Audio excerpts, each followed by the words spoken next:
Dans cette vidéo-là, il dit une phrase qui m'a marqué et qui a littéralement changé ma vie. Il dit cette phrase: quand on est entrepreneur, la pire transaction qu'on puisse faire, c'est d'échanger son temps contre de l'argent. Le lendemain matin, je mettais tout en place. Boum, boum, boum, boum, boum. J'ai appliqué les 6 points. Je suis passé à l'action. Ça n'a pas été facile tous les jours, mais je me suis bougé les fesses. 2 ans après, je générais plus d'1 million d'euros de chiffre d'affaires en ligne, 100% en ayant suivi ces 6 clés, ces 6 points du business.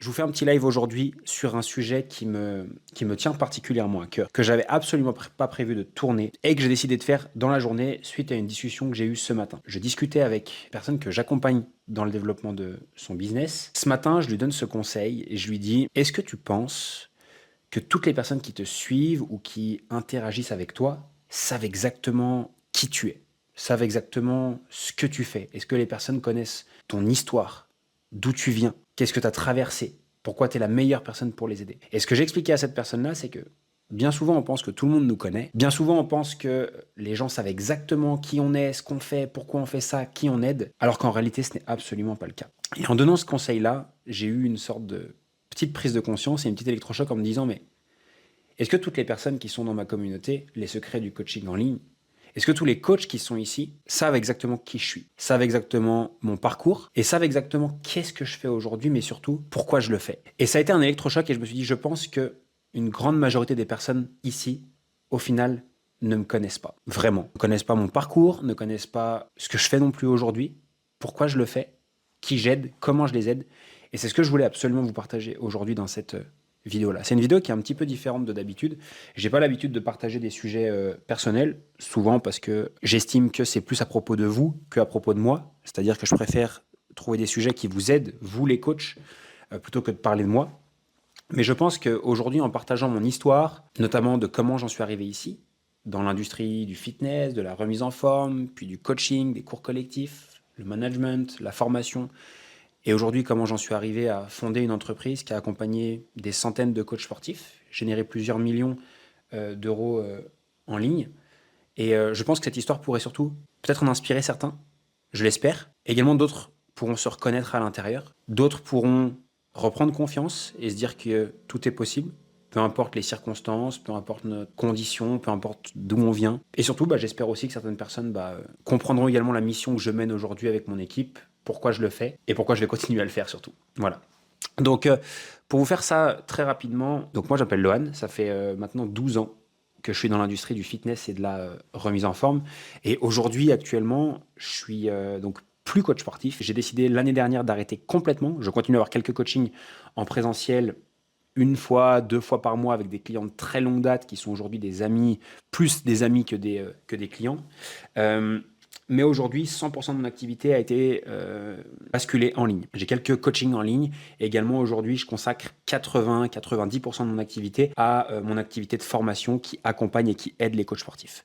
Beaucoup de personnes me demandent quand j'en parle et qui me disent: mais pourquoi tu as changé du coaching sportif à la formation? Ça rapporte plus, tu gagnes plus d'argent. La réponse, c'est que il y a beaucoup plus de possibilités quand on est coach sportif pour gagner beaucoup plus d'argent. La raison pour laquelle j'ai fait cette transition-là, j'ai choisi de faire cette transition-là, c'est simplement parce que je suis passionné de marketing plus que de coaching sportif. Je suis un grand passionné de marketing, de stratégie d'acquisition, de réseaux sociaux, de stratégie d'acquisition client, de vente, plus que je le suis de coaching, de bioméca, d'anat, de physio, peu importe. Et un jour, quand il a fallu faire un choix, ça a été extrêmement dur pour moi. Je me suis juste rendu compte, et je vais vous en parler très rapidement, que je ne pouvais pas être partout. Je ne pouvais pas tout faire correctement. Je ne pouvais pas aider tout le monde. Je ne pouvais pas me dupliquer. Je ne pouvais pas être partout et qu'il a fallu faire un choix. Et un jour, la question s'est posée de dire: qu'est-ce que je fais? Qu'est-ce que je choisis entre les deux? Est-ce que je continue mon activité de coaching ou est-ce que je vais à fond sur l'accompagnement des coachs? Et j'ai dû prendre la décision de: mais qu'est-ce qui me fait le plus kiffer au quotidien? À quoi je pense? Quels sont les sujets que j'adore lire? Quelles sont les vidéos que je regarde? Et c'est le marketing et c'est l'accompagnement au développement de business qui a pris le dessus et c'est la raison pour laquelle je me suis lancé. Mais revenons un petit peu en arrière, très rapidement pour me présenter. Donc aujourd'hui, j'ai 29 ans, bientôt 30. Ça va arriver vite en août 2023, la trentaine passe un cap. J'appréhende un petit peu ce moment d'ailleurs là. Euh, je suis né à Annecy, en Haute-Savoie, en France. Donc, pour ceux qui connaissent, c'est une plutôt belle ville. Et j'ai habité du coup dans un petit village dans lequel je suis resté jusqu'à mes 14 ans. Je suis fils d'agriculteur. D'accord, donc mon père est agriculteur, de père en fils, de génération en génération, et ma mère est éducatrice spécialisée, donc elle s'occupe d'enfants handicapés, enfants et adolescents handicapés.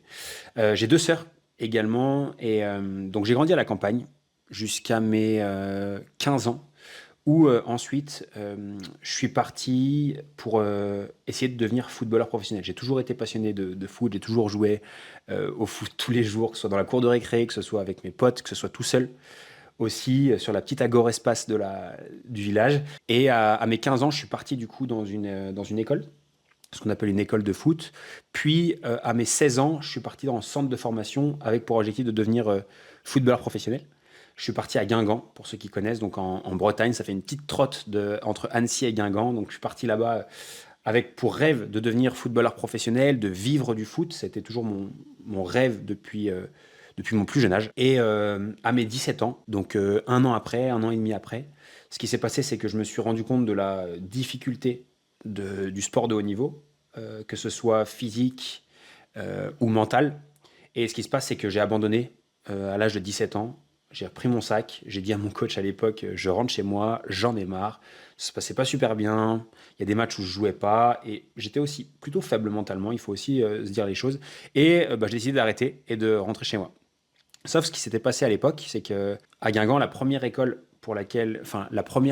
si je voulais continuer mes études, se trouvait à Saint-Brieuc. Donc en fait, Saint-Brieuc, c'était à l'époque, si je dis pas de bêtises, ça devait être à 30-45 minutes de train.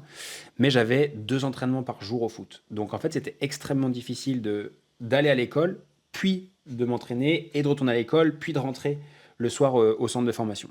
Donc en fait, j'avais fait le choix à l'époque, et en fait, pas vraiment le choix, c'est que j'avais pas d'autre solution, c'est que je venais d'avoir mon bac, et j'ai dû arrêter l'école. Donc, surtout, là où ça a posé vraiment problème, c'est qu'une fois que je suis parti du centre de formation et que j'ai décidé de rentrer chez moi, la question c'est qu'est-ce que je fais en fait une fois que je suis rentré de cours. Donc à l'époque, j'ai commencé un BTS NRC, négociation relation client. Franchement, je me faisais chier. J'apprenais absolument rien. J'avais l'impression que les profs en avaient absolument rien à foutre. Et au bout de 3 mois, j'envoie tout bouler. Je dis, écoute, je m'en bats les couilles du stage, j'arrête tout, l'école, j'apprends rien, j'arrête les études, je vais trouver un petit boulot. Et à l'époque, j'avais entrepris des démarches pour trouver un stage justement pour ce BTS NRC. Et j'avais eu 2 entretiens successifs avec une personne qui était gestionnaire d'une salle de sport. Donc la première fois, j'ai fait un premier rendez-vous. Elle m'avait proposé de rentrer chez elle quelques mois après. En attendant, j'avais pris quelques boulots. J'étais allé vendre des pop-corn dans un cinéma. J'avais aussi fait du porte-à-porte pour vendre des assurances maladie en Suisse. J'avais vendu des glaces l'été sur un tournoi de tennis à Genève. Bref, que des petits boulots. Voilà, il fallait bien gagner un petit peu d'argent. Je voulais aussi partir de chez mes parents. Je voulais vivre un peu ma vie, avoir un peu d'argent. On n'avait franchement aucun diplôme, donc c'était très compliqué. Et quelques semaines après, la gérante de la salle de sport me rappelle en me disant, écoute Lohan, j'ai appelé ton école pour t'embaucher, et en fait j'ai appris que tu avais arrêté les cours. Par contre, même si tu n'es plus en alternance, je veux quand même que tu viennes travailler avec moi. Et en réalité, c'était extrêmement bien passé pendant l'entretien. Et du coup, elle me dit, ok, je veux te donner une chance, viens travailler chez nous. Évidemment que sur le coup, je dis oui. Je vais à mon petit entretien, mon petit costard, ma petite cravate.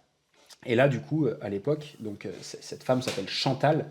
Elle était propriétaire de 3 salles de sport sur Annecy. C'était à l'époque les 3 plus grosses salles de sport, on va dire les plus haut de gamme sur la ville d'Annecy. Et elle me dit, écoute, j'ai un rôle là à te proposer d'accueil, en fait, d'agent d'accueil. Sur le coup, moi, je prends, donc je commence quelques jours, puis quelques semaines, et puis quelques mois à être agent d'accueil. Donc, on accueille les gens à la salle de sport, on fait les abonnements. On s'occupe des badges, bref, on fait tout de A à Z.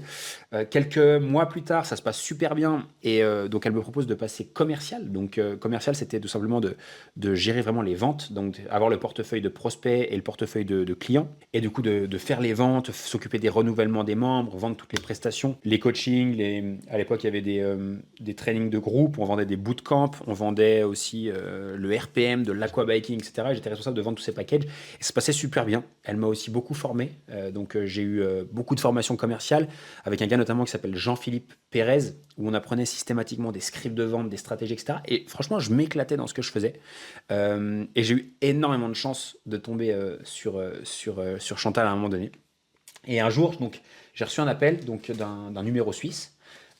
Donc un mec qui s'appelle Christian, cette fois-ci Christian, je sais plus son nom de famille, Legal, je crois de mémoire, qui m'appelle et qui me dit voilà, je suis responsable du recrutement chez Silhouette. C'était un groupe de salles de sport qui représente 23 salles de qui représentait 23 salles de sport en Suisse.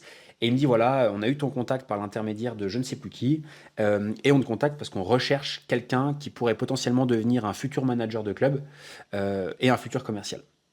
Ni une ni deux, bah, j'y vais directement, hein. La Suisse, c'était un petit peu l'Eldorado, c'est l'endroit où tout le monde voulait être. Les salaires sont aussi un petit peu plus élevés. Et je dis, bon, allez, go, je me lance, j'y vais, je vais voir ce qui se passe là-bas et je démarre. Donc là-bas, pareil, je fais de la réception, je fais de la vente d'abos, au début notamment, derrière ce rôle de manager qui m'attendait un petit peu, mais c'est pas ça qui me bottait le plus. Ce que je me suis surtout rendu compte, c'est que j'adorais en fait parler avec les gens. J'adorais leur donner des conseils, les aider. Et même quand j'étais pas encore coach, quand j'avais même pas encore l'idée de me former, j'avais déjà des petites connaissances et je passais quand même sur le plateau et bon, je donnais trois petits conseils, deux, trois petites astuces. Je m'entraînais aussi avec des clients, etc. Et j'adorais ça.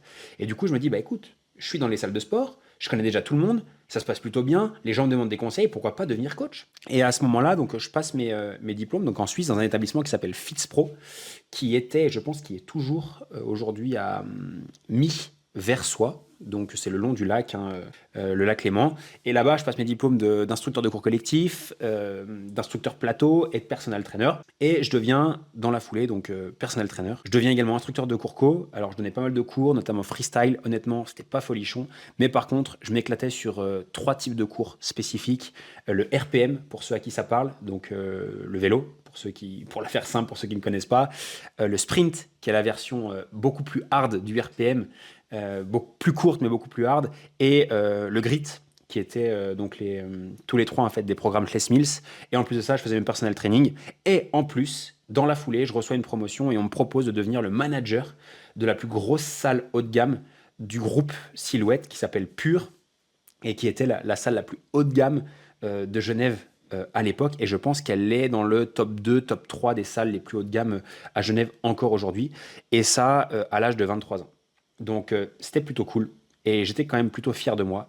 Ce qui se passait surtout par contre, c'est que bah, les emplois du temps étaient quand même relativement chargés. C'est-à-dire lever à 4h30 du matin, premier coaching à 6h30, ouverture de la salle, nettoyage de la salle de A à Z, vérification que tout fonctionne, ouverture du club, accueil des premiers clients, premier coaching à 6h30, donc les journées commençaient très très tôt. Elles continuaient toute la journée, parce qu'il y avait beaucoup de choses à gérer au niveau du club, au niveau des équipes. Je gérais jusqu'à 40 personnes dans l'année, entre les autres personnels traîneurs, entre le personnel de réception, le personnel d'entretien, les instructeurs de cours co qui se relayaient, qui tournaient sur le club, plus les autres personnes qui intervenaient ponctuellement, ce qu'on appelait des auxiliaires. Donc ça faisait beaucoup de jobs et je gérais et mes problèmes, mais surtout les problèmes des autres. En plus de ça, mes clients, en plus de ça, mes cours collectifs et également les cours en remplacement que je devais assurer quand j'avais des absences. Donc, un quotidien plutôt bien rempli. Tout ça, et en même temps, j'avais également le foot à côté. Je continuais à jouer au foot à un plutôt bon niveau. À l'époque, c'était CFA et CFA2, donc c'est l'équivalent de National 2 et National 3 pour ceux qui connaissent un petit peu le foot. J'avais aussi une petite boutique e-commerce sur Internet qui tournait. Donc, des journées bien, bien, bien remplies. Ce qui s'est passé juste, c'est qu'un jour, je me suis dit, ok, je dors 4 heures par nuit, je travaille pour un patron, je suis fatigué. Mais quand je dis que je suis fatigué, j'étais explosé. J'étais toujours sous adrénaline, j'étais toujours en manque de sommeil. J'étais toujours borderline. Et chaque lundi, je me posais cette question, je me disais, mais encore combien de temps je vais être capable de tenir ces rythmes-là? Encore combien de temps je vais être capable de me lever chaque matin, d'enchaîner comme un porc toute la journée, les coachings, les ouvertures, les problématiques, les problèmes de paye, les retards des uns, des autres, etc. Tout ça pourquoi? Pour un salaire qui est quasiment fixe tous les mois, pour un patron qui se moque de moi littéralement, pour des collègues avec qui je m'entends même pas forcément super bien avec la grande majorité d'entre eux, très peu de reconnaissance, très peu de fierté aussi, parce que oui, ok, j'avais un petit statut, mais est-ce que j'étais fier de ce que je faisais? Franchement, non. Et ce jour-là, j'ai eu un déclic. C'était si je dis pas de conneries, c'était un soir de septembre 2019. Et là, je me dis, mais mon gars, combien de temps tu vas continuer comme ça? Combien de temps tu vas continuer à bosser pour quelqu'un d'autre, qu'on n'a rien à foutre, qui te paye à coups de lance-pierre? Combien de temps tu vas continuer à gérer les problèmes des autres? Est-ce que tu ferais pas mieux créer un business qui travaille pour toi, pour lequel tu es fier, et quelque chose qui te rend libre. Et c'est aussi la raison pour laquelle je m'étais lancé, c'est la raison pour laquelle j'étais devenu coach, c'est la raison pour laquelle je voulais devenir personal trainer, c'est l'idée que j'en avais du moins, celle de pouvoir avoir ma propre clientèle, mes propres clients, organiser mon temps comme je voulais, ne dépendre de personne, qu'on me donne pas d'ordre, de me créer ma propre rémunération, d'être libre en fait. C'est pour ça que j'étais devenu coach à la base. Et c'était pas du tout le cas en étant salarié. Donc, en septembre 2019, je décide de devenir et de passer indépendant. Donc, j'envoie tout bouler. Je démissionne de mon poste, plutôt bien payé, en Suisse. Et je me dis, OK, je veux bosser pour moi. C'est le plus important. Et c'était le plus important pour moi. Je voulais être libre. C'était vraiment le maître mot à l'époque. Gagner de l'argent, oui, mais surtout être libre. Je passe indépendant. Donc, une partie de mes clients me suivent. Par chance, oui et non. Enfin, par chance, oui et non. On va pas mettre ça sur le dos de la chance. C'est que je pense que j'étais une bonne personne. Je pense que j'étais quelqu'un d'attachant. Je pense que les gens aimaient travailler avec moi, aiment travailler avec moi. Et du coup, j'ai des clients qui sont restés avec moi. Je devais avoir un petit 8-9 clients chez qui je vais au domicile ou alors que j'entraîne dans différents studios à Genève. Et ça se passe plutôt bien. Je grossis au fur et à mesure avec un peu de recommandations, du bouche à oreille. Et à l'époque, je maîtrisais aussi un petit peu le marketing. Donc j'arrivais très facilement à faire un petit peu de pub sur Genève, me faire connaître, à trouver des clients. Et là, je monte à 15-20 clients et je me rends compte de nouveau que là, je plafonne. Je plafonne en termes d'argent. C'est-à-dire qu'en gros, j'ai plus de temps pour prendre plus de monde. Je travaille tôt le matin, le midi, le soir. Si je suis full en termes de planning, je peux pas prendre de nouveaux clients. Et qui dit que je peux pas prendre de nouveaux clients, c'est-à-dire que je peux pas augmenter mes revenus. Et là, de nouveau, je me dis, mais putain, mais c'était ça en fait le coaching, c'est passer son temps au boulot, 6, 7 jours sur 7, du matin au soir, à être dépendant des horaires des autres, de quand est-ce qu'ils sont dispo, de leur retard, de leurs annulations de dernière minute, de leurs vacances. Moi-même, je suis un peu prisonnier de ce truc parce que quand j'entraîne pas mes clients, quand je fais pas mes séances de coaching en one-one, qu'est-ce qui se passe? Je suis pas payé. Je peux pas partir en vacances trop longtemps parce que si je pars en vacances trop longtemps, en un, je gagne pas d'argent, mais en deux, j'avais toujours cette petite voix dans un coin de ma tête qui me disait ah putain, mais si je pars trop longtemps, mes clients ils vont vouloir s'entraîner. S'ils veulent s'entraîner, ils vont faire appel à un autre coach. Et si ça se passe bien avec cet autre coach-là, c'est possible que mes clients partent. Donc, qu'est-ce qui se passait pour moi? Je ne pouvais pas partir en vacances. Du coup, j'ai pas de temps, je partais pas non plus en week-end de peur de perdre de l'argent. Tout simplement parce qu'en fait, je me suis rendu compte que j'étais juste dépendant de mes clients. Et un jour, j'écoute, comme chaque matin, en fait, dans ma voiture, tous les matins, je mettais YouTube et j'écoutais des vidéos YouTube, notamment des trucs de motivation. Je ne sais pas si certains d'entre vous ont déjà fait ça, mais j'écoutais des trucs d'entrepreneurs, de motivation, des speeches d'Américains. Et là, je tombe sur une vidéo de Tony Robbins. Et Tony Robbins, dans cette vidéo-là, il dit une phrase qui m'a marqué et qui a littéralement changé ma vie. Il dit cette phrase: quand on est entrepreneur, la pire transaction qu'on puisse faire, c'est d'échanger son temps contre de l'argent. Soit en étant salarié et en échangeant des heures contre un salaire, soit en étant indépendant et en échangeant une heure de travail contre un forfait ou contre une prestation. Et quand j'entends ça, je me dis, qu'est-ce que ça veut dire? Est-ce qu'il y a un truc que j'ai pas compris? Et je retourne le truc plusieurs fois dans ma tête. Plusieurs fois. Ça tourne cette phrase. Pourquoi est-ce qu'il dit ça? Échanger son temps contre de l'argent, échanger son temps. Je comprenais pas. Et d'ailleurs, je tilte. Si j'échange mon temps contre de l'argent, si mon business model, c'est d'être payé 50, 60, 70 euros de l'heure, même 70 euros de l'heure, et que je peux faire 5, 6, 7 heures dans la journée, peut-être un peu plus si je veux me cramer complet, à un moment donné, je ne peux pas gagner plus. À un moment donné, je plafonne.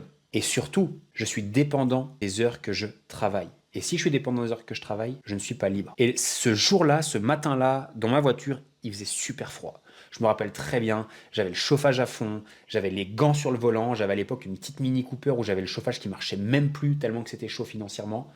Et je me rappelle d'entendre ce truc-là et de me dire putain, mais j'ai compris. Il faut que je lance un business qui travaille pour moi et pas moi qui travaille pour gagner de l'argent. Et là, je me pose plein de questions. Qu'est-ce que je peux faire? Ouvrir une salle, un studio, faire travailler d'autres personal trainers pour moi. À l'époque, j'avais des idées d'ouvrir des petits commerces, etc., etc. Et là, je fais le tour un peu de toutes les questions. Et surtout, je participe à un séminaire en décembre 2019, donc 3 mois après, à Paris. Je m'intéressais beaucoup à l'entrepreneuriat, notamment en ligne, au marketing, etc. Et je participe à un séminaire d'un mec qui s'appelle Romain Collignon. Et dans ce séminaire, je vois beaucoup d'entrepreneurs en ligne et surtout, je vois des coachs, je vois des thérapeutes, je vois des formateurs, je vois des praticiens en hypnose, je vois des profs de yoga. Et je vois ces gens-là qui commencent à vendre des trucs en ligne. Et je me dis, putain, mais ça a l'air génial. Ils vendent leurs prestations sur Internet. Ils sont là pendant la conférence. Ils ont leurs clients qui continuent à s'entraîner alors qu'ils sont même là pendant la conférence avec moi. Putain, mais c'est génial. Et là, les pièces du puzzle, elles commencent à se mettre en place dans ma tête. Et là, je commence à voir un peu l'opportunité et je me dis, ok, Là, je suis en train de comprendre quelque chose. Le business model que j'utilisais d'échanger mon temps contre de l'argent, c'est un business model, mais c'est pas le business model qui va me permettre de devenir libre. Et je vois ces gens-là qui parlent de leur business, de leur stratégie, etc. Et je commence un peu à câbler, je commence un peu à comprendre. Et là, il y a une intervention de l'organisateur de l'événement qui s'appelle Romain et qui présente, voici le business model, les 6 étapes que vous devez mettre en place si vous souhaitez devenir libre grâce à votre activité. Et il présente ces 6 étapes-là. 1, 2, 3, 4, 5, 6. Je prends mon petit workbook dans ma petite salle et je prends des notes. Je note. Et là, je regarde les 6 étapes et je me dis, mais comment j'ai pas pu penser à ça avant?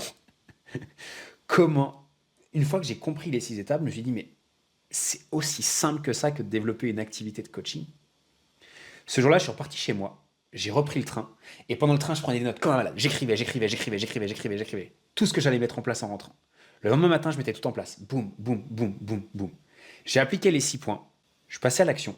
Ça n'a pas été facile tous les jours, mais je me suis bougé les fesses. 2 ans après, je générais plus d'1 million d'euros de chiffre d'affaires en ligne, 100% en ayant suivi ces 6 clés et ces 6 points du business. Sans plus jamais dépendre de mes clients, sans plus jamais dépendre de leur retard, de leurs absences, de leur retard de paiement, de leurs vacances, en pouvant être libre parce que j'ai pas de patron, je suis mon propre patron, je choisis mes clients, je travaille d'où je veux, quand je veux et j'organise mon emploi du temps comme je le souhaite. Et surtout, j'ai la liberté financière de pouvoir faire tout ce que je souhaite aujourd'hui pour la simple et bonne raison que mon niveau de revenu ne dépend pas de mes heures travaillées ou du nombre de clients que j'ai. Ce jour-là, cette prise de conscience-là, le fait de comprendre les 6 étapes clés, le business model du coaching en ligne qui permettait d'être libre, a littéralement changé ma vie. J'ai pas peur de le dire. Et s'il y a 2 ans en arrière, on m'aurait dit que j'en serais là aujourd'hui, j'y aurais jamais cru, pour être aussi simple que ça. Quand j'ai commencé à réussir, beaucoup de personnes autour de moi l'ont vu, notamment des anciens collègues et d'autres coachs. Et j'ai quelques visages en tête qui me reviennent et c'est des super souvenirs avec ces gens-là. Qui ont commencé à me dire, bah voilà, Lohan, je vois ce que tu fais, etc. Ah, je comprends pas tout, mais ça m'intéresse un petit peu, ça a l'air de bien fonctionner ce que tu fais. Et j'ai commencé à prendre plaisir à expliquer à chacun d'entre eux comment je le faisais, ce que je mettais en place, quelles étaient mes stratégies, comment ça fonctionnait, que ce soit le marketing, que ce soit la vente, comment je délivrais un coaching, comment je créais ma propre application de coaching, comment je délivrais des résultats de ouf à mes clients, comment je créais des communautés, comment je grossissais mon audience aussi sur les réseaux sociaux. Ce qu'il faut savoir, c'est qu'aujourd'hui, je peux une audience qui est énorme. Je pense que j'ai à peu près 7000 personnes qui me suivent sur les réseaux sociaux. À l'époque, je devais en avoir 200. Et j'ai commencé à expliquer tout ça et prendre du plaisir à le faire. Mais surtout, quand les personnes appliquaient ce que j'utilisais, ils obtenaient aussi des résultats de ouf. Et je me suis pris de passion pour ça, pour le marketing, pour l'enseignement, la pédagogie, et surtout pour changer la vie d'anciennement mes amis, mais aujourd'hui d'autres coachs sportifs sur le marché. Et c'est la raison pour laquelle j'ai décidé aujourd'hui de fonder Level Up. Level Up, c'est simplement un organisme de formation qui aide et qui accompagne des coachs sportifs à développer leur activité. Aujourd'hui, on a une équipe de 10 personnes pour accompagner ces coachs. J'en suis extrêmement fier. C'est mon petit bébé, c'est le truc que j'ai construit moi à la base tout seul dans mon coin. Aujourd'hui, on a une équipe de 10 personnes qui aident et qui accompagnent également les coachs dans le développement. On a une communauté de plus de 2500 personnes, plus de 10 000 coachs qui nous suivent tous les mois, plus de 500, non même plus aujourd'hui, plus de 600 membres qui sont passés par notre accompagnement phare, des centaines de réussites, des centaines de preuves de réussite, de coachs qui changent littéralement leur vie, des vidéos YouTube à l'appel, allez voir sur YouTube si vous voulez aller checker. Et en tout cas, juste aujourd'hui, j'ai clairement trouvé ma mission, le truc qui me fait vibrer. Voilà. Est-ce que ça a été facile? Clairement pas. Aujourd'hui, j'ai travaillé comme un malade pour mettre tout ça en place. Est-ce que ça valait les efforts? Clairement. Ma vie a littéralement changé. L'inflation, je ne sais pas ce que c'est. Aujourd'hui, je ne connais même pas le montant de ma facture d'électricité. Aujourd'hui, je suis content de ne pas regarder quand je fais les courses de combien ça coûte. Je peux aller à la Biocoop, comme faire mes courses à Carrefour ou à Lidl. Peu importe, je ne regarde pas l'addition. Ça, j'en suis extrêmement fier. Et ma vie a littéralement changé. Si je dois me rappeler à l'époque, quand j'habitais encore chez mes parents, quand je vois la difficulté qu'ils avaient à terminer les fins de mois, à ne serait-ce que nous payer un restaurant dans l'année. Partir en vacances, on ne savait pas ce que c'était. On partait une fois tous les 3 ans. Et encore, on allait chez des amis pour pas avoir à payer de location, où ils s'arrangeaient pour que ça nous coûte le moins cher possible, etc. Et aujourd'hui, je suis hyper content d'avoir créé cette liberté-là et de surtout savoir comment le faire et d'enseigner à d'autres personnes comment le faire. Donc, je voulais absolument vous partager ça. J'étais un petit peu long, mais c'était pour moi nécessaire d'expliquer un petit peu mon parcours, par où je suis passé, pourquoi je parle de tout ça aujourd'hui, qu'est-ce que j'ai appris sur le tas au fur et à mesure. J'ai certainement oublié des étapes, j'en ai oublié. Et pourquoi aussi je fais ce que je fais aujourd'hui. Pourquoi ça me tient à cœur? Simplement aussi pour des personnes comme moi, en fait, qui sont ambitieuses, qui ont cette petite voix dans leur tête qui leur dit qu'ils peuvent faire plus, qu'ils méritent mieux, qui comprennent pas pourquoi d'autres personnes cartonnent pendant qu'eux, ils galèrent alors qu'ils sont autant, voire plus compétents qu'eux, qu'ils ont de la volonté, qu'ils essayent des choses, mais juste qu'ils n'ont pas encore compris le modèle, qu'ils n'ont pas encore compris le système. Et c'est pour ces personnes-là que je fais ce que je fais aujourd'hui.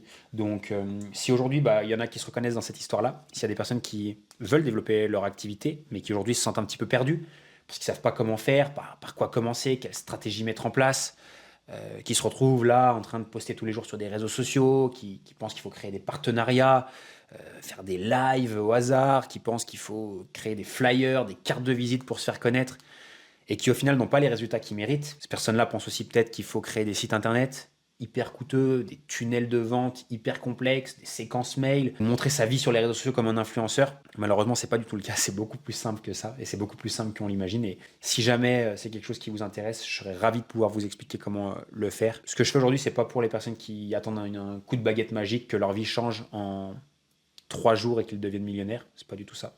Aujourd'hui, ta vie, elle peut changer progressivement à partir du moment où toi, tu décides de la changer. À partir du moment où toi, tu décides de passer à l'action.